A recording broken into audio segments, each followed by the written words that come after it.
Simple మాట చెప్తాను, నిజంగా మాట చెప్తా. రోడ్లో ఉన్న వాళ్ళందరినీ ప్రేమిస్తారు కానీ ఇంట్లో ఉన్న వాళ్ళని ప్రేమించారంట. ముఖం ఎరిగిన వాళ్ళందరూ ప్రేమిస్తారంట, సొంత భర్తను సొంత భార్యని ప్రేమించారంట. ఊళ్ళో ఉన్న వాళ్ళందరూ ప్రేమిస్తారంట, సొంత తల్లిదండ్రులను ప్రేమించారంట. దేవుడు నీకు ఇచ్చిన వారి గురించి నువ్వు లెక్క చెప్పాలి, జాగ్రత్త. నీ కుటుంబం దేవుడు ఇచ్చింది అయితే దేవుని గణపరచు. దేవుని ప్రేమతో నీ కుటుంబంలో నీవు ఫలించాలన్నప్పుడు దే ఆర్ విత్ యూ. నీతో పాటు ఉన్నవారు, వారిని త్రోసివేయద్దు. ఏ ఒక్కరు చెప్పలేరు, ప్రభా భార్యగా నన్ను మాత్రం ఆశీర్వదించి నా భర్తను ఆశీర్వదించని చెప్పలేరు.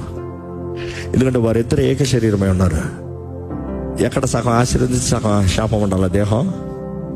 Not possible. ఈరోజు దయచేసి ప్రభు నాను వేడుకుంటానండి, ప్రేమ శాశ్వత కాలం ఉంటుంది.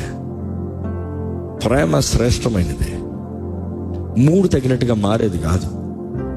అందుకని దేవుడు శాశ్వతమైన ప్రేమతో ప్రేమిస్తాడు అన్న మాట చెప్తున్నాం. అగాపే ప్రేమను మీరు గ్రహించి అగాపే ప్రేమతో కానీ నింపబడగలిగితే ప్రభు మీ జీవితంలో కార్యం జరిగిస్తాడు.